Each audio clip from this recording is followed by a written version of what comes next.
the top of my list here, and I guess I said this a few minutes ago, we all know and we've heard from across the country that if we don't have processors, we're losing the crops. That's it, right? So we thought it was very important to look at different types of processors, different approaches to this. And I will also say, this is part, and thank you all very much for being here and joining us, this is part of bringing these folks to our region, right? So Danny said earlier we met, I cold called him end of August, and he invited me to lunch down in Tampa, and he's now been in Jackson County twice, more, I don't know. So that's pretty good, just to pick on one of the four of y'all. So we are actively, and when I say we, individually, some of your local leaders, Jim Peacock, Commissioner Peacock, and others, we're trying to look at the economic development side of this as well. So this is where I'm going to start, whether it's focused on your particular angle on your processing facility or your structure, or just more generally, we need to have some economic development, some local government, some community support for this. What are you seeing around the state? And this may be, I'm starting with kind of a self-reflective question, so don't be afraid to, give us some good constructive criticism. This was our first attempt to try to build this kind of network and this kind of education. You all have been traveling the state and going to different educational opportunities and speaking at different places. What are you seeing and hearing from other discussions? Is this in line, or is our region asking the same kind of questions? And are there any other gaps that we need to fill? I'm gonna start with Keely here. You don't have to be on the spot if you don't have any thoughts, but if you have any thoughts, we really want to know where to go from here. So, I think one of the big questions I've heard is workforce development. I don't know. Oh, I think, yeah, there we go, perfect. And I know that I had heard that there were some vocational schools and there was some initiative at that level to try to create a training basis for people to come into this industry. There is a university in Southwest Florida, Florida Gulf Coast, who is specifically working on a cannabis studies program trying to train people to come into this industry. We're talking about it at some fundamental levels. We're talking about it at farming, then we're getting to the processing, some real basic stuff. Just like any other industry, there are huge opportunities in this industry to come into it. And whether there's the irrigation specialist, whether it's a fertilizer specialist, whether it's the people that have the equipment, and a lot of that equipment is going to need to be altered in some way to work with this side of the industry. There's combustion issues. There's a lot of that, but there's a lot more to this industry than some of the fundamentals that we've been talking, because that was the purpose of what we were here to do. And I think that level of workforce development is probably going to have to come at a vocational level to satisfy some of those needs. Excellent, great. Albert, you got any thoughts on what other gaps we need to fill with the conversation? I don't know how many opportunity zones that you have in the state of Florida. We took advantage of that before with our brewery. Out of a $5 million project, we got $1.25 million that we basically pay through a tax allotment district. And so I can tell you public-private partnerships are an excellent way in the processing end of things. I know I talked about our brewery. We actually were going to put our processing downtown Albany, but that didn't work out, so we put it in a building we had in Lee County, which is the county next to us.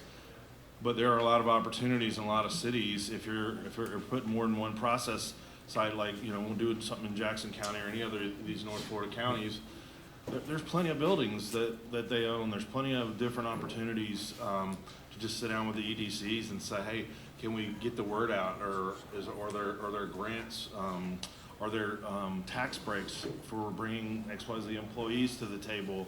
And then you'll find that is the case a lot of times. And so for us, that's kind of the way we're going to look at it as we go forward. That's good. Yeah. Alan, any thoughts? Gaps we need to fill? Conversations happen around the state? Just understand the scale that we gotta work at here. If there's 50 farmers here that wanna bring up 100 acres each, that's a lot of biomass coming in, and it's a lot of money to be made, okay? We're seeing 800 million to $900 million being made on 2,000 acres, all right? But there's a lot of inputs going into that. Very sophisticated people are involved, okay? Lots of technology. And, you know, the biggest thing is group together and you know, that's why we're here. We don't want to be in the growing business. Absolutely do not want to be in the growing business. We're in the technology business and the nutraceutical businesses.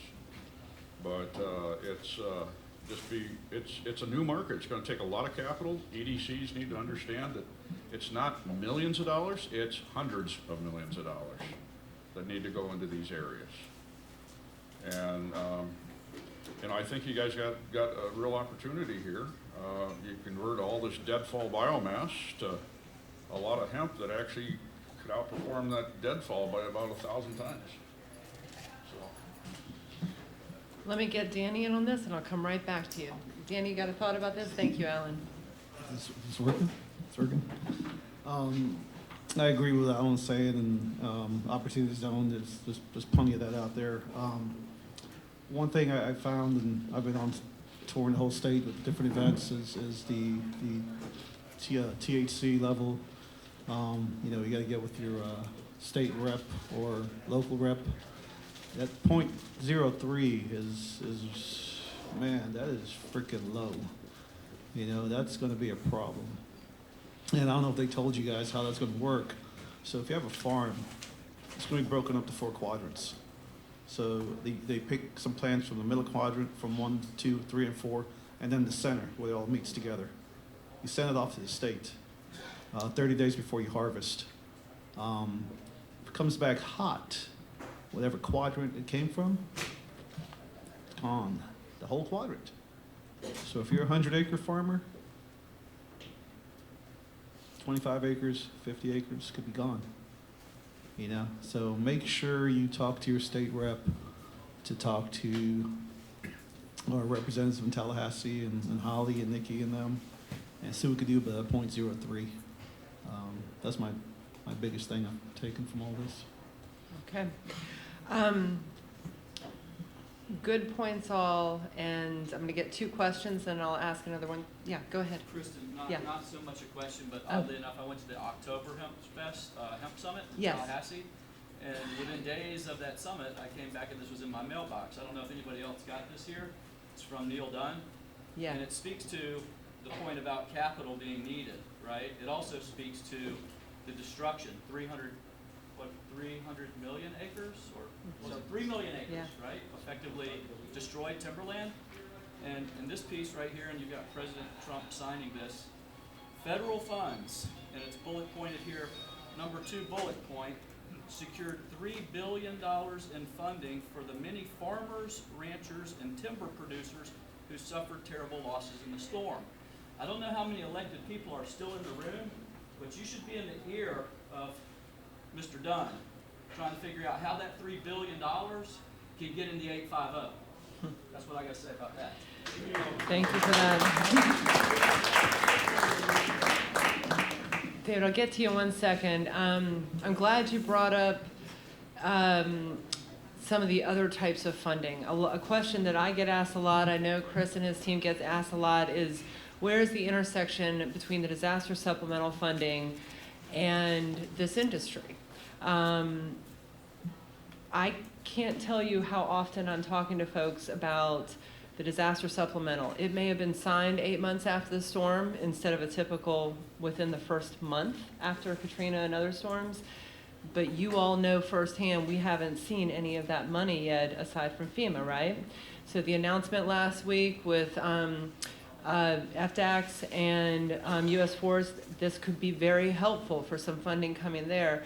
But Congressman Dunn, so we're still waiting on that, and Chris and his team are working constantly to look at those opportunities and have worked with a lot of the communities on the Economic Development Administration grants, which is the only one we knew what the rules were at this point. So we're waiting on some of the others.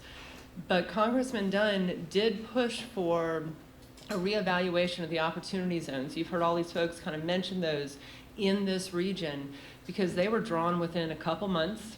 The decision was made by the governor's office. This was about a year and a half ago. And there may need to be some tweaks, not just because of the hurricane, but say a lot of the opportunity zone in Wakulla happens to be a national forest. That's not exactly a buildable space, right? So I think it's a great point. We need to stay on top of our congressional delegation, our state delegation. But the last thing I'll say on that is, because of our population in our region, we have a smaller delegation than most other regions. We all know this. We have to raise our voices louder in order to get noticed often.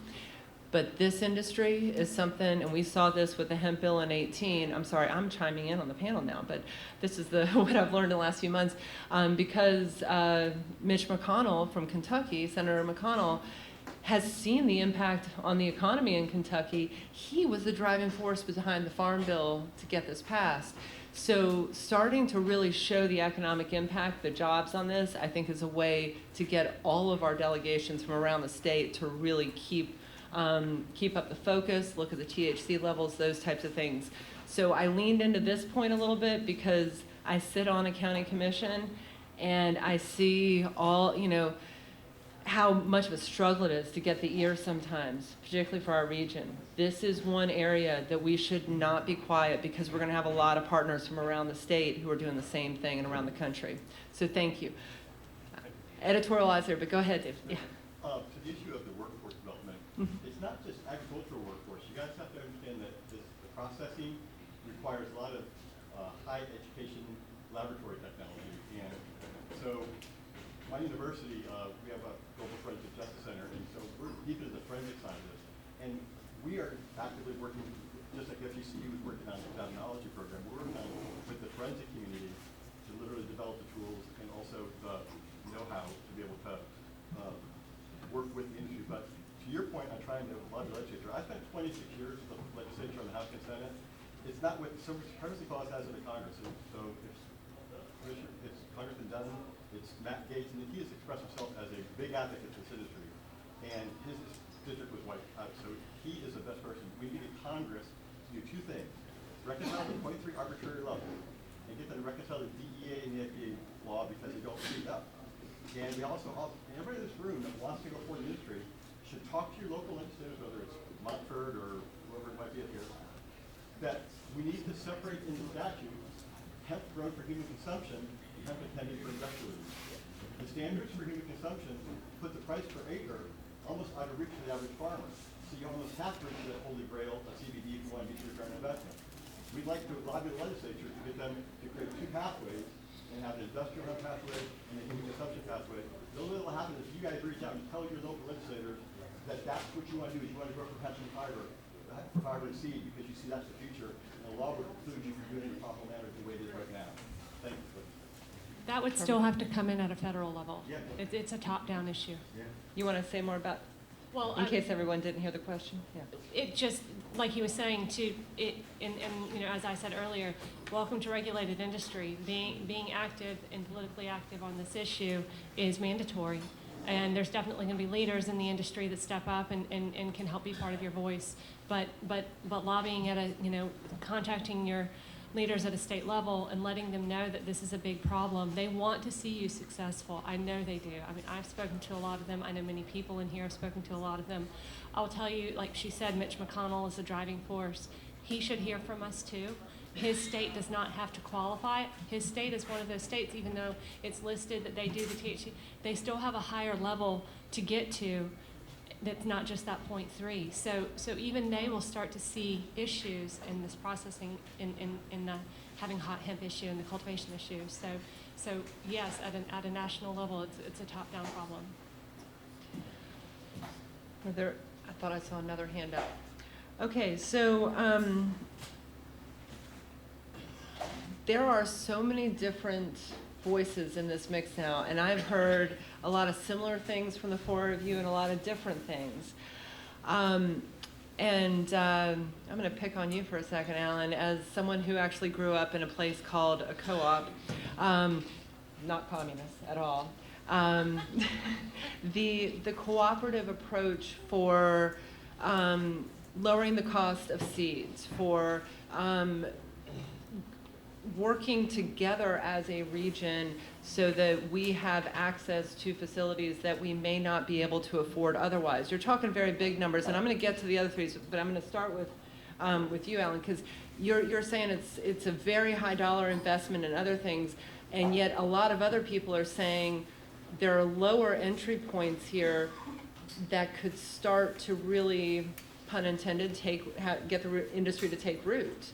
Can we build on that? Well, I'll take back my communist co-op comment, but you absolutely have to work together, and we're building a business model that is a business model that optimizes for shareholders, and if you're a joint venture shareholder, it optimizes for you.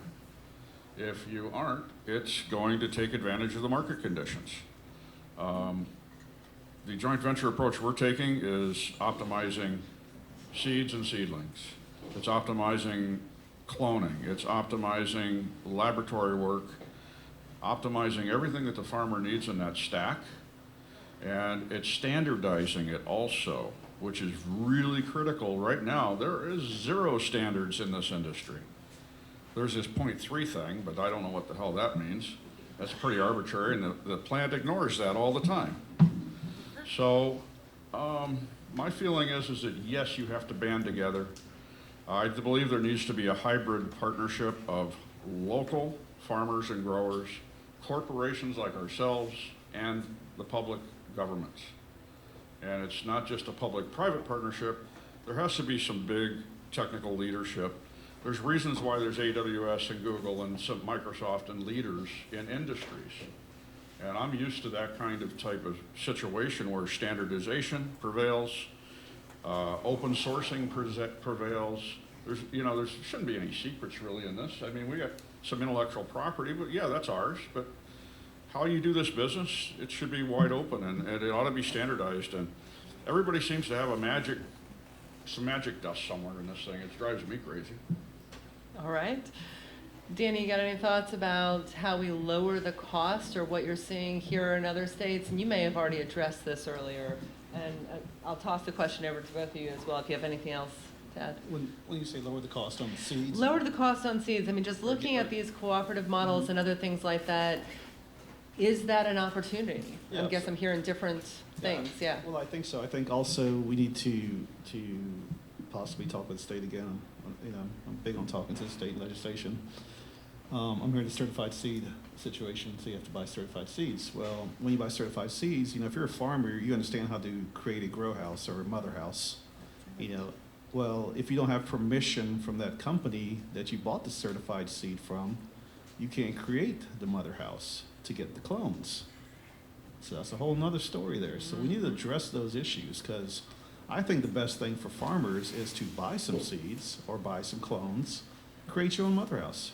Get 32 clippings every 6 weeks. Well, after 6 weeks, you get 32 clippings, and every 2 weeks, you get 32 clippings. Then you can do compounded. So if you have 100 plants, in no time you can have 100,000 plants, which will save you a ton of money. So I think those are things we need to bring up and things we need to talk about going forward. Good points. Keely, Albert, any thoughts on how we start to look at getting the cost down? I know you both kind of addressed this in your presentation, so. I think so, but if there are local organizations that are looking to increase profitability, looking to increase opportunities within the region, that might be something that at a community level, someplace that they get involved too, perhaps financially, to help create something for that community to be able to draw from. Okay, good. One of the things that we are encouraging everyone to do is I wouldn't call it an official co-op, but we found a group called Triest, and they do irrigation, they do drip irrigation, and we found, and they do fumigation, and we want to look for all these companies from our end that we can use in a vertical integration model so that the farmers can find a place to go. Well, maybe they've got access to 100,000 clones and they get their clones for $3. or they get all this drip irrigation at X, or they get all of this fertilizer at X. That's our goal as being a bridge in this whole thing is, let's all work, we have to work together in order for everybody to be successful at this. So if we can get it down from $12,000 an acre to $9,000 an acre, that's a goal in figuring out how to do that to work together. Okay.